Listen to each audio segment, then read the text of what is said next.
اللهم صل وسلم وبارك على سيدنا محمد وعلى اله واصحابه اجمعين. ازيكم يا حبايبي؟ عاملين ايه؟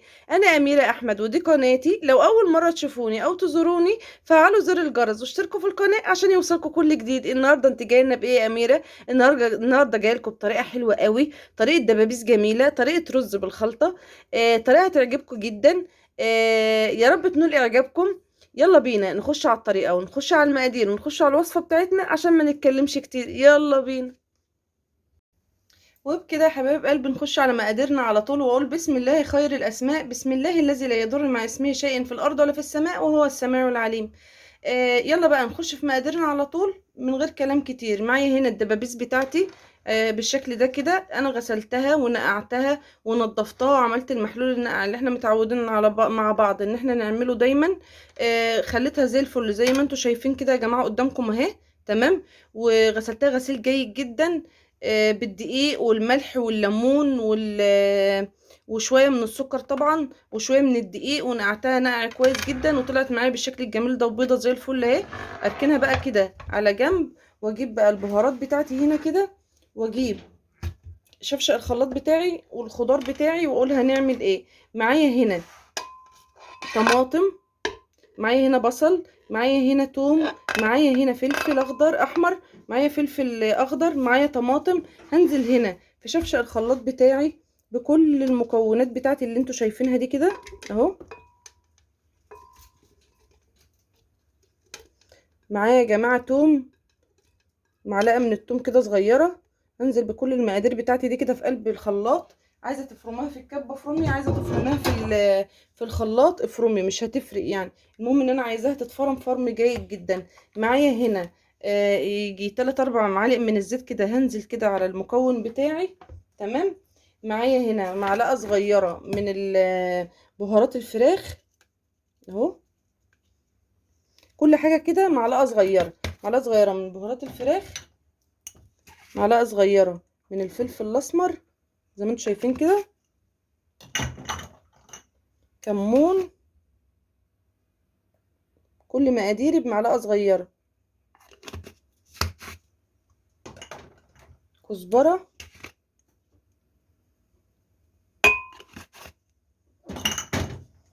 الملح،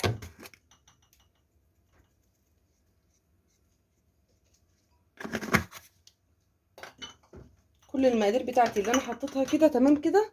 هنزل بقى بمعلقه حلوه كده من الصلصه اهو.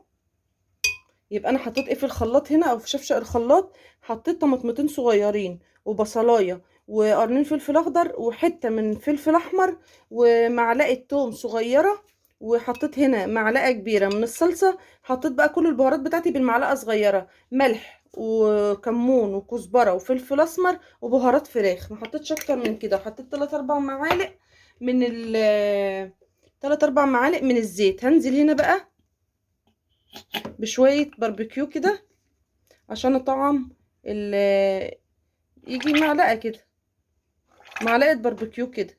تمام كده.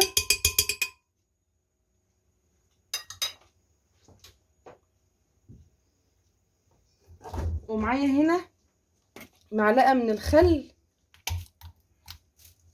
اهو. بس كده.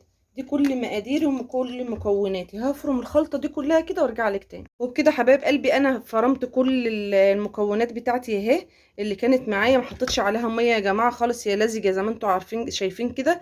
الخلاط بتاعك مش هيمشي، ممكن تحطي ربع كوبايه من الميه او 3 4 معالق من الميه لو الخلاط بتاعك مش هيمشي. لو هيمشي بالمكونات دي كده انا عايزاه يبقى تقيل كده وعايزه القوام بتاعي يبقى كده. هجيب بقى هنا عندي اهو، هجيب الكيس الحراري بتاعي ده اهو كده بالشكل ده كده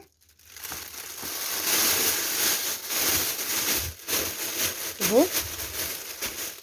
وهحط كل الدبابيس بتاعتي اهي.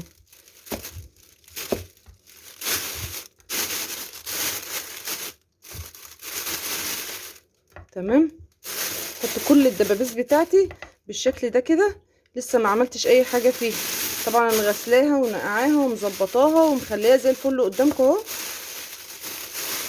يا رب يكون كل الطريقه واضحه بس قدامكم بالشكل ده كده. تمام. واجيب بقى ده ورق حراري، الكيس الحراري هدخله الفرن. لو عايزه تحطها في صينيه بقى وما عندكيش ده حطيه. تمام. هنزل بقى كده اهو في قلب الكيس. اجيب بقيه الفراخ اهو. هنزل بكل المكونات بتاعتي. المكونات بتاعتي دي عباره عن ايه؟ عباره عن توم وبصل وطماطم وفلفل وبهارات وزيت وخل، معلقه صلصه، معلقه باربيكيو. بس كده. هي دي كل المقادير وكل المكونات بتاعتي. حطي كله فوق بعضه واضربي في الخلاط. تمام. مش هنحتاج اي حاجه تاني. مقاديرنا مظبوطه، حاجتنا مظبوطه. طلعي هواكي من قلب الكيس ودعكي فيها كده اهو. الكيس اتقطع يا جماعه. جيب كيس تاني وارجع لكم تاني. جبت كيس تاني ورجعت لكم تاني اهو. يعني خلوا الموضوع ده في سركم بقى. تمام. حطيت كل المقادير بتاعتي في الكيس الحراري بتاعي. تمام كده. وقلبتهم وخلطتهم بالشكل اللي انتوا شايفينه ده. خرجوا بقى كل الهواء اللي في قلب الكيس علشان ما ينفجرش منكم في قلب خرجي كل الهواء. كل الهواء تخرجيه اهو. اهو بالشكل ده اهو كده. ورسيهم كده اهو. اهو. حطي بقى شويه ميه سخنين ودخليها الفرن. هجيب الميه السخنه وجايه لكم اهو. يلا حبايبي ننزل بقى بالميه بتاعتنا السخنه اهو. حط كوبايه ميه سخنه كده بالشكل ده كده يا جماعه اهو. تكون ميه سخنه بتغلي اهو. هعمل ايه تاني؟ هجيب خله كده بالشكل ده كده وهعمل كده اهو. اديلها بس نفس بحيث ان الكيس ما ينفجرش معايا في قلب الفرن. هخش على رف وسطاني بقى واسيبها تستوي براحتها وارجع لكم تاني. وبكده بقى يا ولاد يلا نبينا نعمل شويه رز كده حلوين قوي جنب الدبابيس بتاعتنا. ونقول بسم الله الرحمن الرحيم. وننزل كده بشويه زيت ومعلقه كبيره من السمنه معايا كده. تمام. اسخنها كويس جدا. يبقى كده انا جبت حله اهو سخنتها ومعايا يعني 3-4 معالق من الزيت على معلقه كبيره سمنه. وهنعمل احلى شويه رز بالخلطه هناكلهم جنب الدبابيس بتاعتنا. تمام كده اهو. نستنى بس لغايه لما السمنه تسيح وهنبهر الرز بتاعنا كده ونخليه تحفه جدا. تمام. بالشكل ده كده اهو. ما ننساش الذكر على الرسول يا جماعه ونقول اللهم صل وسلم وبارك عليك يا حبيبي يا رسول الله. اللهم صل وسلم وبارك عليك يا حبيبي يا رسول الله. لا اله الا انت سبحانك اني كنت من الظالمين. لا اله الا انت سبحانك اني كنت من الظالمين. اجي هنا بقى حبايب قلبي انزل ببصلايه كده متوسطه. انزل ببصلايه متوسطه كده معايا هنا اهو في قلب الزيت والسمنه عندي عشان نعمل شويه رز ايه حلوين كده. نعمل شويه رز مبهرين حلوين كده يا جماعه.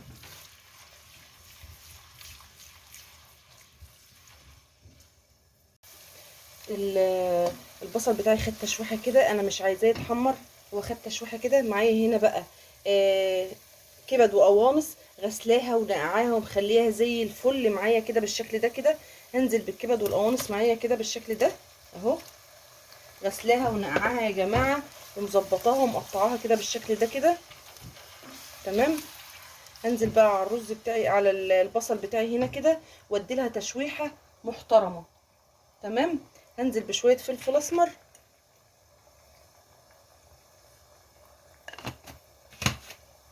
يعني معلقه صغيره كده فلفل اسمر واسيبه يتشوح كده مع نفسه. سيبها تتشوح كده مع نفسها شويه بالفلفل الاسمر ومش هحط اي اضافات تانية غير لما تتشوح معايا كويس. تمام كده. وبعد حبايب قلبي ما الكبد والقوانص بتاعتي اتشوحت عندي كده شويه كده معايا بقى هنزل بشويه جوز الطيب دي اختياري يا جماعه، في ناس ما بيحبوهاش، بس بصراحه هي بتحوش الزفاره يعني. معايا كده ايه رشه كده حلوه كده من جوز الطيب كده، يعني ربع معلقه كده، بس انا عشان ببشرها طازه فانت متخيله ان هي كتير. تمام كده. معايا مكعبين مرقه اهم. معايا شويه بهارات بقى فراخ بالشكل ده كده، تشكيله بقى اللي احنا عارفينها بتاعت بهارات الفراخ. معايا ورقتين لورا، انزل كده.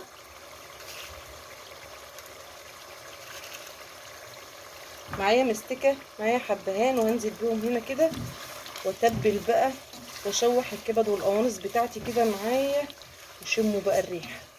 عظمه عظمه بجد. شموا الريحه كده يا جماعه، تحفه تحفه بجد. وهتجربوها وهتقولوا لي رايكم فيها في الكومنتات، وهتقولوا لي فعلا هي تحفه، هتعجبكم فعلا قوي. هديلها كمان تشويحه كده، وبعد كده ابقى انزل بالرز. وبكده بقى حبايب قلبي الكبد والقوانص بتاعتي استوت واتشوحت معايا بالشكل ده كده. انا معايا هنا بقى كيلو من الرز المصري غسلاه ونقعاه بالشكل ده كده، هنزل بيه هنا كده على الكبد والقوانص بتاعتي يا جماعه اهو كله. تمام اهو. اقلبه تقليبه حلوه كده.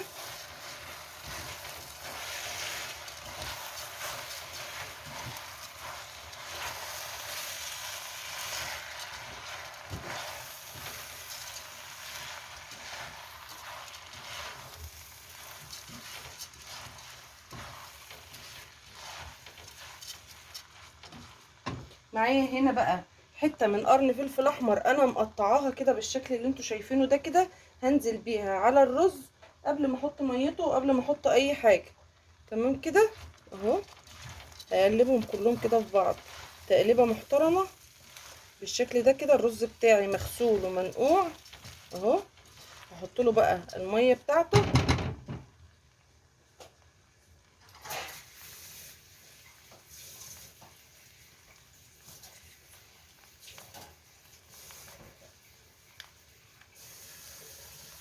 بالشكل ده كده اهو.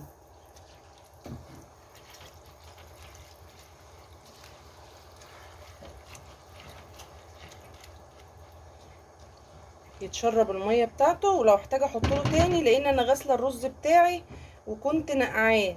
ف فالرز ده بياخد ميه قليله شويه، فما يتشرب الميه اللي معايا واحتاج هرجع احط له ميه تاني. تمام كده. يلا بقى يا ولاد نشوف الرز بتاعنا المفلفل الجميل. نقول بسم الله الرحمن الرحيم. بسم الله خير الاسماء، بسم الله الذي لا يضر مع اسمه شيء في الارض ولا في السماء وهو السميع العليم. يا بركة لا اله الا الله. شايفين الرز بتاعي مفلفل وجميل ازاي؟ شايفين الالوان؟ شايفين الرز بتاعي عامل ازاي يا جماعه؟ تحفه بجد، تحفه فعلا، جميل جدا. ريحته حلوه قوي، ريحته حلوه قوي يا جماعه، وتحفه بجد، جميل. انا كده طفيت عليه بقى كده خلاص. تمام.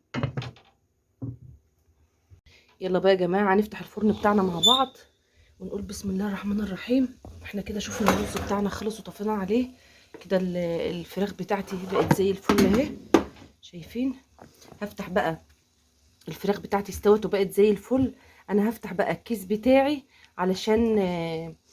علشان احمر الوش. انا كده الميه بتاعتي نشفت وكل حاجه نشفت وزي الفل معايا اهي. هفتح بقى الكيس بتاعي كده بالشكل ده كده اهو، واسيبها بقى ايه تاخد وش يا جماعه بالشكل ده كده اهو. افردها بقى كده وابعدها عن بعضها واسيبها تاخد وش تتحمر، وبعد كده هي مستويه وزي الفل، وبعد كده هنقدمها مع بعض. وبكده يا حبايب قلبي وجبتنا النهارده خلصت بالسلامه كده زي ما احنا شايفين. آه يا رب تكون نالت اعجابكم، وتكون الطريقه بتاعتي نالت اعجابكم وعجبتكم بالشكل ده كده. تمام. جربوها هتعجبكم. طريقه الدبابيس سهله وسريعه جدا. ما خدتش معايا وقت خالص. الرز والحاجات بتاعتي ما خدتش معايا اي وقت خالص. جربوها على طريقتي، ولو عجبتكم حطوا لي بقى اللايك، ما تستخسروهوش، وحطوا لي كومنت حلو. وفعلوا زر الجرس لو لسه ما فعلتهوش، واشتركوا في القناة لو لسه ما اشتركتوش. دمتم سالمين، دمتم في حياتي نعمة، والسلام عليكم ورحمة الله وبركاته.